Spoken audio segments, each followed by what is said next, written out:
வாங்க இன்னைக்கான இந்த சுவாரஸ்யமான விளக்கத்திற்குள் நேரடியாவே போகலாம்.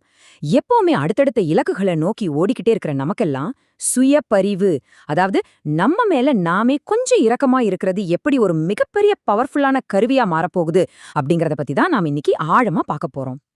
இன்னைக்கு இருக்கிற உலகம் நம்ம கிட்ட நிறையவே எதிர்பார்க்குது இல்லையா? ஒவ்வொரு நாளும் ஒரு ரேஸ் மாதிரி தான் இருக்கு. இப்போ ஒரு நிமிஷம் உங்களை நீங்களே கேட்டுக்கோங்க. எந்த குறையும் இல்லாம பெர்ஃபெக்ட்டா இருக்கணும்னு நினைச்சு ஓடுற இந்த ஓட்டத்துல உங்க மனசுக்குள்ளேயே ஒலிக்கிற அந்த கடுமையான விமர்சன குரல் உண்மையிலேயே உங்களுக்கு உதவுதா, இல்ல உங்களை இன்னும் சோர்வடைய செய்தா?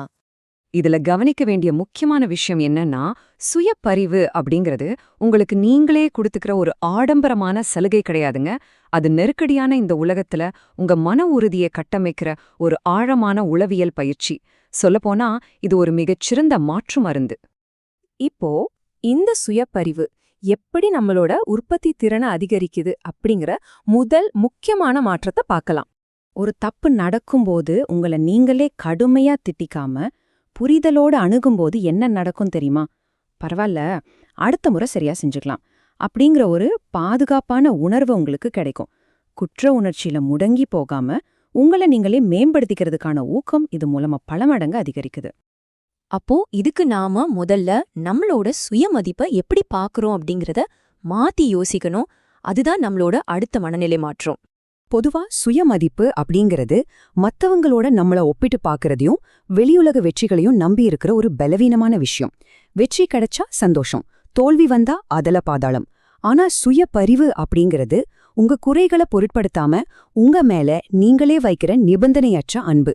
இது ஒருபோதும் மாறாத உறுதியான அடித்தளம். சரி, இதையெல்லாம் எப்படி செயல்படுத்துறது?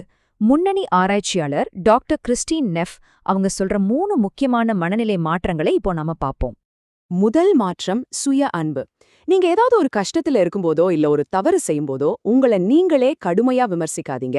உங்க நெருங்கிய நண்பர் அந்த மாதிரி ஒரு சூழ்நிலையில இருந்தா அவருக்கு எப்படிப்பட்ட ஆறுதலையும் ஆதரவையும் கொடுப்பீங்க. அதே அன்பான ஆதரவை உங்களுக்கு நீங்களே கொடுத்துக்கணும். அவ்வளவுதான். 2வது மாற்றம் என்னன்னா, பொதுவான மனிதநேயம். அதாவது எனக்கு மட்டும்தான் இந்த கஷ்டம், நான் மட்டுமே இப்படி இருக்கேன்னு தனிமைப்படுத்திக்கிற உணர்வை இது உடைக்குது. கஷ்டங்களும் வலிகளும் குறைகளும் நம்மெல்லாம் மனிதர்களா இருப்பதன் ஒரு இயல்பான பகுதிதான்னு புரிஞ்சுக்கிறது இந்த உலகத்துல இருக்கிற மத்தவங்களோட நம்மள இன்னும் ஆழமா இணைக்குது. 3வது ரொம்ப முக்கியமான மாற்றம் மைண்ட்ஃபுல்னஸ், அதாவது முழுமையான விழிப்புணர்வு. உங்க வலிகளையும் கஷ்டமான எண்ணங்களையும் மிகைப்படுத்தாம அதே சமயம் அதுக்குள்ளேயே மூழ்கி போகாம ஒரு சமநிலையான விழிப்புணர்வோட கவனிக்கிறது தான் இது.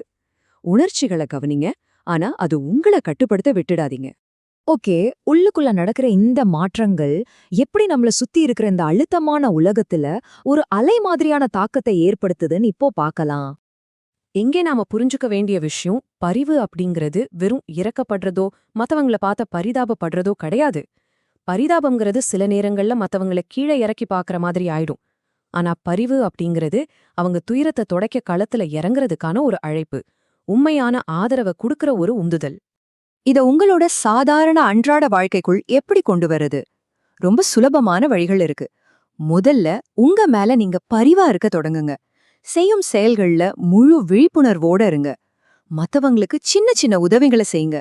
அப்புறம் உங்களுக்கு கடினமா தோன்ற மனிதர்கள் கிட்டயும் இந்த பரிவை காத்துங்க.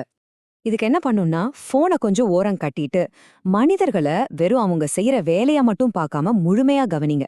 காஃபி ஷாப்ல காஃபி கொடுப்பவர், உங்க கூட வேலை செய்யறவர், இல்ல டிராஃபிக்ல உங்களுக்கு முன்னாடி வண்டி ஓட்டுறவர்னு எல்லாருக்கும் பின்னாலும் இருக்கிற மனித நேயத்தையும் நமக்கெல்லாம் பொதுவான தேவைகளையும் புரிஞ்சுக்க முயற்சி பண்ணுங்க. ஆனா இதுலயே ரொம்ப கஷ்டமான ஒரு கட்டம் இருக்கு. உங்களை கோபப்படுத்துறவங்க கிட்ட எப்படி பரிவா நடந்து கொள்றது? அவங்க மேல கோபத்திலையும் வெறுப்புலையும் சிக்கிக்காம அவங்க அப்படி நடந்துக்கிறதுக்கு பின்னாடி இருக்கிற வலிய புரிஞ்சுக்க பாருங்க. அதே நேரத்துல உங்களோட மன அமைதியை பாதுகாக்க ஆரோக்கியமான எல்லைகளை செட் பண்றதுலயும் உறுதியா இருங்க. கடைசியா நமக்குள்ள இருக்கிற அந்த தொடர் விமர்சகரை நிரந்தரமா ஓரங்கட்டிட்டு நம்ம மன அமைதியை எப்படி மீட்டெடுக்கிறதுன்னு இப்ப பார்க்கலாம். நீங்க உங்க மேல வைக்கிற கடுமையான விமர்சனத்தை குறைக்கும்போது உங்க மனசு தானாகவே ரொம்ப அமைதியாகுது. உங்களோட உணர்ச்சிகள் ஒரு நிலையான சமநிலையை அடையுது. இது எல்லாமே சேர்ந்து வெளி உலகத்தோட எந்த ஒரு அங்கீகாரமும் தேவையில்லாத அளவுக்கு ஒரு ஆழமான பாதுகாப்பான அமைதியை உங்களுக்கு தருது. மத்தவங்களுக்கு கொடுக்கறதும் அவங்களோட அன்பா பழகிறதும் இயற்கையாகவே நமக்கு ஒரு பெரிய மன நிறைவை தரும்னு ஞாபகம் வச்சுக்கோங்க. இப்படிப்பட்ட ஒரு நல்ல சூழ்நிலையை உருவாக்குறது உங்க மன அழுத்தத்தை குறைப்பதோடு மட்டுமல்லாம உங்களோட நீண்டகால நல்வாழ்வுக்கான ஒரு மிக சிறந்த முதலீடாகவும் மாறுது. இந்த விளக்கத்தை நம்ம நிறைவு செய்யறதுக்கு முன்னாடி சிந்திக்க வைக்கிற ஒரு ஆழமான கேள்வி இதுதான். தனி மனித வெற்றிக்கு மட்டுமே எப்பவுமே முக்கியத்துவம் கொடுக்கிற இந்த வேகமான உலகத்துல பரிவு அப்படிங்கிற ஒரு விஷயத்த தேர்ந்தெடுக்கிறது ஒரு மிகப்பெரிய புரட்சி இல்லையா? கண்டிப்பா ஆமா.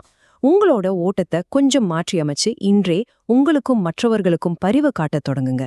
இது நிச்சயமா உங்க வாழ்க்கையில ஒரு பெரிய மாற்றத்தை கொண்டு வரும்.